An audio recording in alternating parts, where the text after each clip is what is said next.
सभी प्रेम से बोलिए मंगला गौरी मैया की जय।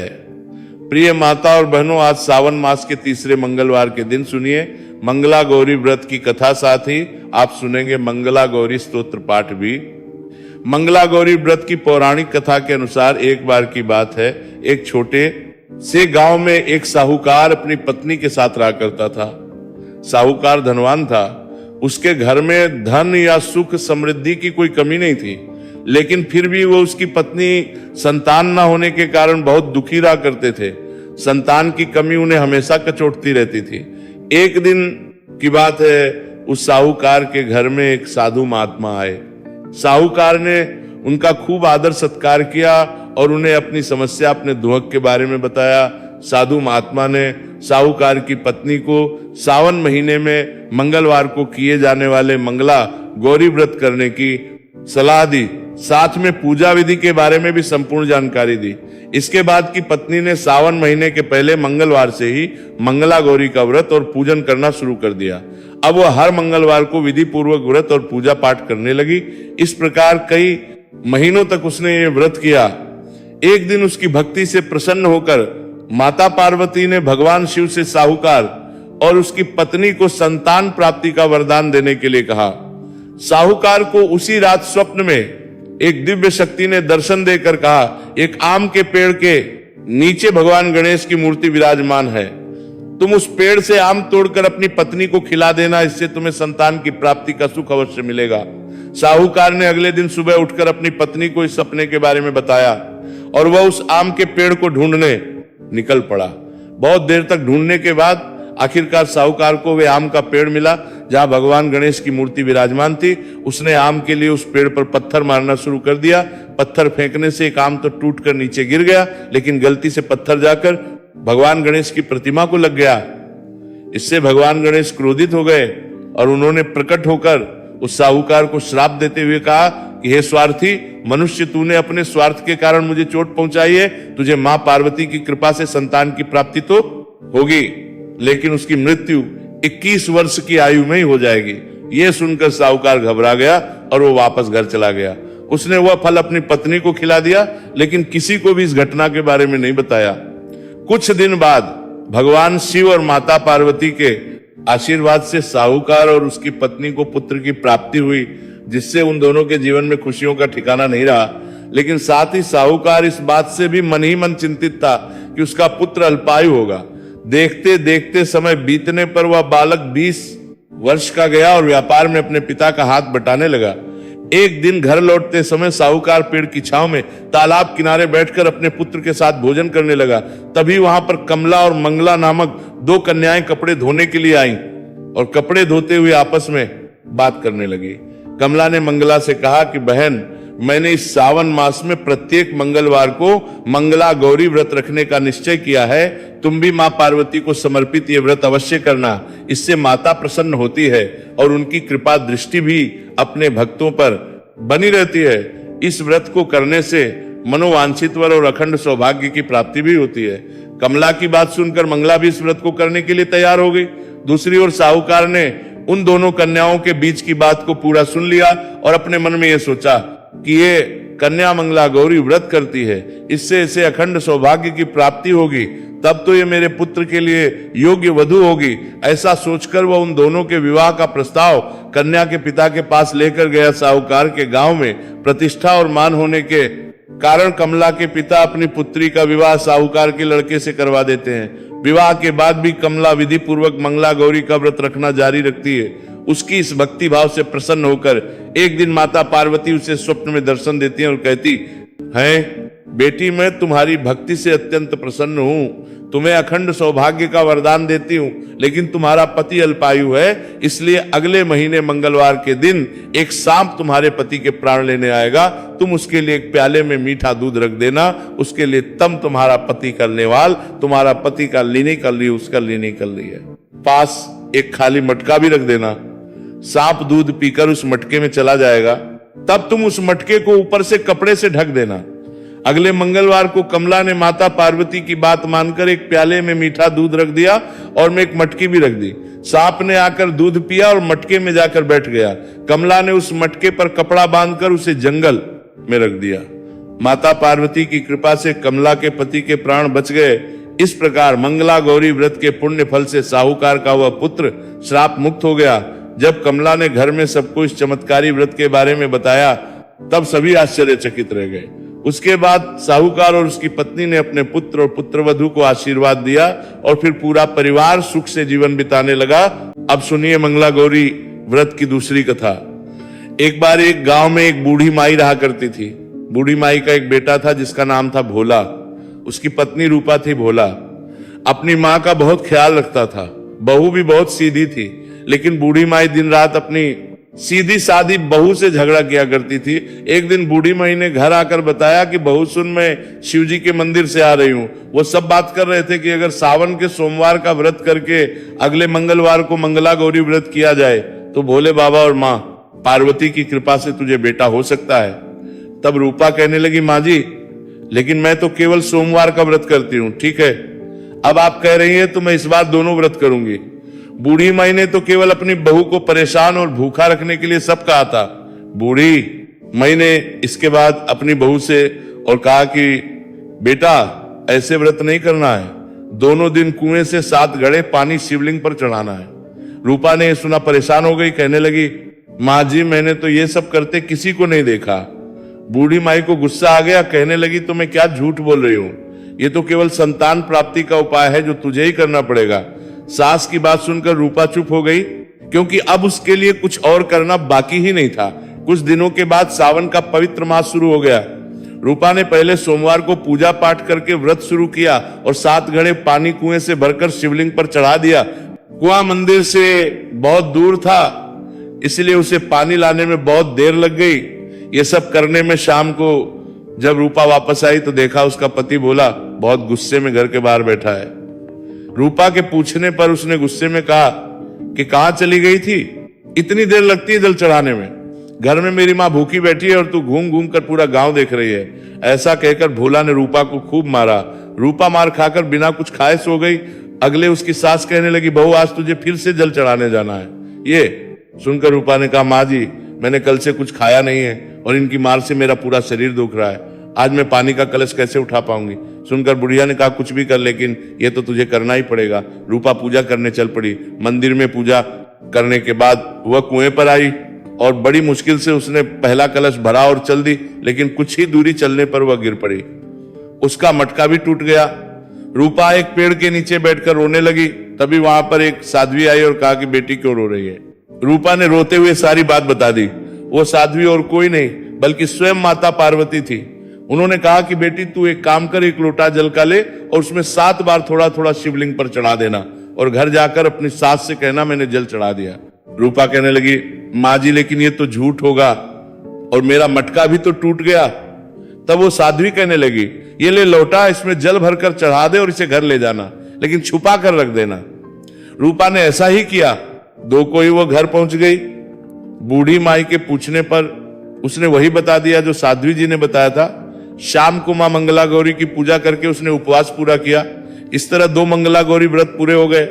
लेकिन जब तीसरे व्रत की बारी आई तो बूढ़ी माई चुपचाप रूपा के पीछे गई और उसने सब कुछ सच सच देख लिया। बूढ़ी माई ने घर आकर अपने बेटे को सारा हाल बता दिया। भोला ने फिर से रूपा को मारने के लिए जैसे ही हाथ उठाया वहां पर मां पार्वती प्रकट हो गई और उन्होंने कहा। यह सुनकर भोला रुक गया। बूढ़ी माई मां पार्वती के पैरों में गिर गई। भोला भी अपनी गलतियों के लिए माफी मांगने लगा। तब माता पार्वती ने कहा कि माफी मांगनी है तो इससे मांग जो तेरे और तेरी मां के अत्याचार सहकर भी पत्नी धर्म निभा रही है। तब भोला ने रूपा से माफी मांगी। बूढ़ी माई ने कहा, बेटी मुझे माफ कर दे, तुझे परेशान करने के लिए ही मैंने ये सब कुछ कहा था। रूपा माता पार्वती से कहने लगी, मां इस संसार से मेरा मन भर गया है, आप मुझे भी अपने साथ ले चलिए। देवी पार्वती ने, ठीक है, आज से तू मेरी कृपा से जंगल में एक आश्रम बनाकर भक्ति करेगी, लेकिन इन दोनों को इनकी करने की सजा जरूर मिलेगी। रूपा ने कहा, मां इन्हें माफ कर दीजिए। ये सुनकर माता पार्वती ने कहा कि आज तुम्हारी बहू के कारण तुम्हें जीवन दान मिला है, जाओ इस लोटे को रख लो। तुम्हारे परिवार में कभी अन्न और धन की कमी नहीं होगी, लेकिन मैं अपनी बेटी को साथ लेकर जा रही हूं। तब माँ और बेटे दोनों एक बार फिर से माता पार्वती के चरणों में गिरकर विनती करने लगे और उनसे क्षमा मांगने लगे। कहने लगे कि आप रूपा को साथ लेकर मत जाइए। माता को उन पर दया आ गई, उन्होंने उन दोनों माँ बेटे को सद्बुद्धि दी और उसके बाद रूपा भी अपने परिवार के साथ हंसी खुशी रहने लगी। माता पार्वती की कृपा से कुछ ही महीने बाद उनके घर में एक पुत्र ने जन्म लिया। इस प्रकार जो भी भक्त सच्चे मन से जैसी भी कामना मन में रखकर मंगला गौरी व्रत रखते हैं या व्रत की कथा का श्रवण करते हैं, उनकी हर मनोकामना माता पार्वती की कृपा से पूर्ण होती है। ये थी मंगला गौरी व्रत कथा।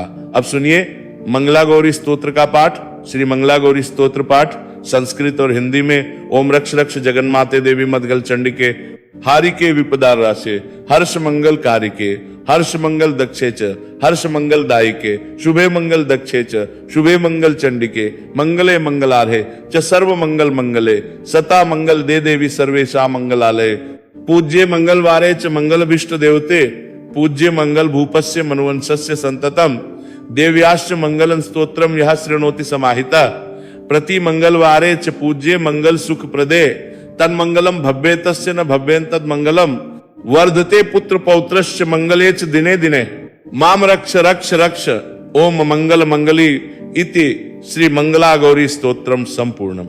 अब सुनिए श्री मंगला गौरी स्तोत्र हिंदी में मैं ओम का उच्चारण करते हुए देवी गौरी से प्रार्थना करता हूं कि वे मेरी रक्षा करें।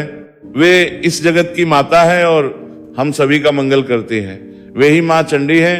वे हमारे हर संकट को दूर कर देती है और हमारा मंगल करती है। महागौरी अपने भक्तों का मंगल करती हैं, उन्हें मंगल प्रदान करती हैं और हमारे सभी काम बना देती हैं। और चंडी रूप में भी सभी का मंगल करती है। माता गौरी हमारा मंगल करती हैं, वे सभी का ही मंगल करती हैं। वे सभी देवताओं का मंगल करती हैं और हमें हर्ष प्रदान करती हैं। जो भी महागौरी की मंगलवार के दिन पूजा करता है उसका सब मंगल ही मंगल होता है। जो भी इस भूलोक में माता गौरी की पूजा करता है उसके घर में माता रानी की कृपा से संतान प्राप्ति होती है और उसका वंश आगे बढ़ता है।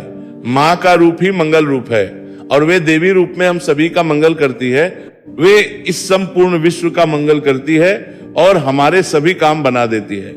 जो भी भक्तगण देवी माँ के इस मंगला गौरी स्तोत्र का पाठ करता है अथवा सुनता है और माँ गौरी का ध्यान करता है और जो मंगलवार के दिन उनकी पूजा करता है माँ गौरी, उसका मंगल कर उसे सुख प्रदान करती है। जो भी भक्तगण अपना तन मन पवित्र कर और अपने घर को शुद्ध कर मंगला गौरी स्तोत्र पाठ करता है उसे माता रानी की कृपा से पुत्र की प्राप्ति होती है और हर दिन उसका मंगल ही मंगल होता है। हे मंगला गौरी, अब आप मेरी रक्षा कीजिए और मेरा उद्धार कर दीजिए। सभी प्रेम से बोलिए मंगला गौरी माता की जय। अब इस मंगल अवसर पर हम मंगला गौरी माता की व्रत कथा पूजन और स्तुति का समापन कर रहे हैं। हे माँ, आपने हमें आज ये सौभाग्य प्रदान किया कि हम आपके चरणों में भक्ति भाव से उपस्थित हो सके। हे मंगला गौरी माता, अगर हमारे द्वारा उच्चारण में कोई त्रुटि हुई हो, अगर विधि विधान में कोई भूल हो गई हो, यदि मन चंचल रहा हो, ध्यान एकाग्र ना हो पाया हो, तो हाथ जोड़कर आपसे प्रार्थना है, हे माँ हमें क्षमा करें। हे शिव वामंग वासनी देवी, जैसे आपने हिमवान की पुत्री होकर पार्वती रूप में कठिन तप कर शिव जी को पाया, वैसे ही हमें भी संयम श्रद्धा और सौभाग्य का आशीर्वाद दें। हमारी पूजा को स्वीकार कर हमारे जीवन को सुख शांति और मंगल से भर दें। हे माँ गौरी, आपके चरणों में बारंबार प्रणाम है। प्रेम से बोलिए मंगला गौरी माता की जय। प्रिय श्रोताओं, आप सुनिए मंगल देव की कथा, जिस कथा को सुनने जीवन में सब कुछ मंगल ही मंगल होता है। सच्चे मन से आप सभी मंगल देवता की इस पावन कथा का श्रवण कीजिए। प्राचीन कथा के अनुसार व्यास जी ने कहा कि एक बार तीर्थ में 88,000 ऋषि मुनि एकत्रित होकर पुराणों के ज्ञाता श्री सूत जी से पूछने लगे, हे महामुनि, आपने हमें अनेक पुराणों की कथाएं सुनाई है, अब कृपा करके हमें ऐसा व्रत और कथा बताइए जिसके करने से संतान की मनुष्यों को रोग शोक अग्नि सर्व दुख आदि का भय दूर हो। क्योंकि कलयुग में सभी जीवों की आयु बहुत कम है, फिर इस पर उन्हें रोग चिंता के कष्ट भी लगे रहेंगे, तो वह फिर श्री हरि के चरणों में अपना ध्यान कैसे लगा सकेंगे। तब श्री जी बोले, हे श्री मुनियों, आपने लोक कल्याण के लिए बहुत ही उत्तम बात पूछी है। एक बार युधिष्ठिर ने भगवान श्री कृष्ण से लोक कल्याण के लिए यही प्रश्न किया था। श्री कृष्ण और युधिष्ठिर का संवाद तुम्हारे सामने कहता हूं, ध्यान पूर्वक सुनो। एक समय पांडवों की सभा में श्री कृष्ण जी बैठे हुए थे। तब युधिष्ठिर ने भगवान श्री कृष्ण से प्रश्न किया, हे प्रभु, हे नंदनंदन, हे गोविंद, आज आप कृपा करके ऐसा व्रत या कथा सुनाए जिसके करने से मनुष्य को रोग चिंता का भय समाप्त हो और उसको पुत्र की प्राप्ति हो। हे प्रभु, बिना पुत्र के जीवन व्यर्थ है। पुत्र के बिना नरकगामी होता है। पुत्र के बिना मनुष्य पितृ ऋण से छुटकारा नहीं पा सकता और ना ही पुण्यक नामक नरक से उसका उद्धार हो सकता है। अतः पुत्रदायक कोई व्रत बतलाइए। तब भगवान श्री कृष्ण बोले, हे राजन, मैं इस विषय में एक प्राचीन इतिहास सुनाता हूं, आप उसे ध्यान पूर्वक सुनो। कुंडलपुर नामक एक नगर था, उसमें नंदा नामक एक ब्राह्मण रहता था। भगवान की कृपा से उसके पास सब कुछ था, फिर भी वही था। इसका कारण यह था कि ब्राह्मण की स्त्री सुनंदा के कोई संतान नहीं थी। सुनंदा पतिव्रता थी, भक्ति पूर्वक श्री हनुमान जी की आराधना करती थी।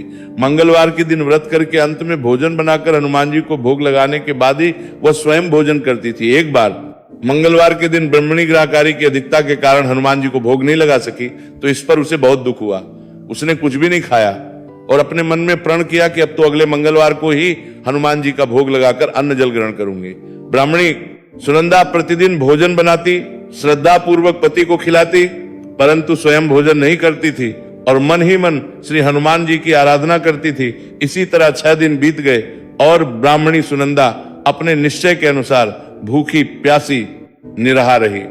अगले मंगल ब्राह्मणी सुनंदा प्रातः काल ही मूर्छित होकर गिर पड़ी। ब्राह्मणी की इस असीम भक्ति के प्रभाव से बजरंगबली हनुमान जी बहुत प्रसन्न हुए और प्रकट होकर बोली, सुनंदा, मैं तुम्हारी भक्ति से बहुत प्रसन्न हूं, तो उठ और वरमान सुनंदा अपने आराध्य देव श्री हनुमान जी को साक्षात अपने सामने देखकर आनंद की अधिकता से विफल होकर श्री हनुमान जी के चरणों में गिरकर बोली, हे प्रभु, मेरी कोई संतान नहीं है, कृपा करके संतान सुख का आशीर्वाद दें, आपकी अति कृपा होगी। तब श्री बजरंगबली हनुमान जी बोले कि तुम्हारी इच्छा पूर्ण होगी, तेरे कन्या पैदा होगी, उसके अष्टांग प्रतिदिन सोना दिया करेंगे। इस प्रकार कहकर बजरंगबली जी अंतर्ध्यान हो गए। ब्राह्मणी सुनंदा बहुत प्रसन्न हुई। फिर उसने सारा समाचार अपने पति से कह सुनाया। ब्राह्मण देव कन्या का वरदान सुनकर कुछ दुखी हुए, परंतु सोना की बात सुनी तो प्रसन्न हो गए। अब विचार किया कि ऐसी कन्या के साथ तो मेरी निर्धनता भी दूर हो जाएगी। श्री हनुमान जी की कृपा से वह ब्राह्मणी जल्दी ही गर्भवती हुई और 10वें महीने में उसे बहुत ही सुंदर पुत्री प्राप्त हुई। यह बालिका अपने पिता के घर में ठीक उसी तरह से बढ़ने लगी जिस तरह से शुक्ल पक्ष का चंद्रमा बढ़ता है। 10वें दिन ब्राह्मण ने उस बालिका का नामकरण संस्कार कराया। उसके कुल पुरोहित ने उस बालिका का रत्नावली रखा, क्योंकि वह कन्या सोना प्रदान करती थी। इस कन्या ने पूर्व जन्म में बड़े ही विधान से मंगल देव का व्रत किया था। रत्नावली का अष्टांग बहुत सा सोना देता था। उस सोने से नंदा ब्राह्मण बहुत ही धनवान हो गया। अब ब्राह्मणी भी बहुत अभिमान करने लगी थी। समय बीता रहा, रत्नावली 10 वर्ष की हो चुकी थी। एक दिन जब नंदा ब्राह्मण प्रसन्न चित्त था, तब सुनंदा ने अपने पति से कहा कि मेरी पुत्र रत्नावली अब विवाह के योग्य हो गई है, अतः आप कोई सुंदर और योग्य वर देखकर इसका विवाह कर दीजिए। ये सुनकर ब्राह्मण ने कहा, अभी तो रत्नावली बहुत छोटी है। तब ब्राह्मणी बोली, शास्त्रों में आज्ञा है कि कन्या 8वें वर्ष में गौरी, 9 वर्ष में राहिणी, 10वें वर्ष में कन्या, इसके पश्चात रजस्वला हो जाती है। गौरी के दान से पाताल लोक की प्राप्ति होती है, राहिणी के दान से वैकुंठ लोक की प्राप्ति होती है, कन्या से इंद्रलोक में सुखों की प्राप्ति होती है, और अगर हे पतिदेव राजस्वला का दान किया जाता है तो घोर नरक की प्राप्ति होती है।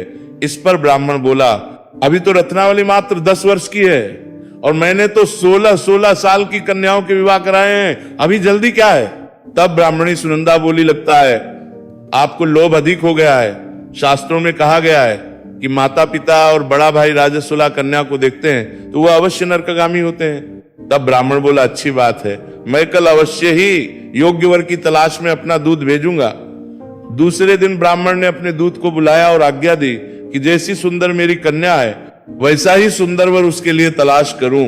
फिर दूत अपने स्वामी की आज्ञा पाकर निकल पड़ा। पंपई नगर में उसने एक सुंदर लड़के को देखा। यह बालक एक ब्राह्मण परिवार का बहुत गुणवान पुत्र था, जिसका नाम सोमेश्वर था। दूत ने इस सुंदर और गुणवान ब्राह्मण पुत्र के बारे में अपने स्वामी को पूर्ण विवरण दिया। ब्राह्मण नंदा को भी सोमेश्वर अच्छा लगा और फिर शुभ मुहूर्त में विधि पूर्वक कन्यादान करके ब्राह्मण ही संतुष्ट हुए। परंतु ब्राह्मण के मन में तो लोभ समाया हुआ था। उसने कन्यादान तो कर दिया था, पर वो बहुत खिन्न भी था। उसने विचार किया कि रत्नावली तो चली जाएगी और मुझे इससे जो सोना मिलता था वो अब मिलेगा नहीं। मेरे पास जो भी धन था वो तो इसके विवाह में खर्च हो गया और जो शेष बचा है वो भी कुछ दिनों पश्चात समाप्त हो जाएगा। मैंने तो इसका विवाह करके ही बहुत बड़ी भूल कर दी है। अब कोई ऐसा उपाय हो कि रत्नावली मेरे घर में ही बनी रहे, अपनी ससुराल में वो ना जाए। लोभ रूपी राक्षस ब्राह्मण के मस्तिष्क पर छाता जा रहा था। रात भर अपनी शैया पर बेचैनी से करवटें बदलते बदलते उसने एक बहुत ही क्रूर ले लिया। उसने विचार किया कि जब रत्नावली को लेकर उसका पति सोमेश्वर अपने घर के लिए जाएगा तो वह मार्ग में ही छिपकर सोमेश्वर का वध कर देगा और अपनी लड़की को अपने घर ले आएगा, जिससे नियमित रूप से उसे सोना भी मिलता रहेगा और समाज का कोई मनुष्य उसे दोष भी नहीं दे सकेगा। प्रातः काल हुई तो नंदा और सुनंदा ने अपने दामाद तथा लड़की को बहुत सारा धन देकर विदा किया। सोमेश्वर पत्नी रत्नावली को लेकर ससुराल से अपने घर की तरफ चल दिया। उधर ब्राह्मण आलोक के वशीभूत होकर अपनी मति खो चुका था। पाप पुण्य का तो उसे विचार ही नहीं रहा था। अपने भयानक और क्रूर निर्णय को अंजाम देने के लिए उसने अपने दूत को मार्ग में अपने दामाद का वध करने के लिए भेज दिया था, ताकि रत्नावली से प्राप्त होने वाला सोना उसे हमेशा मिलता रहे और वो कभी निर्धन ना हो। ब्राह्मण के दूत अपने स्वामी की आज्ञा का पालन करते हुए उसके दामाद सोमेश्वर का मार्ग में ही वध कर दिया।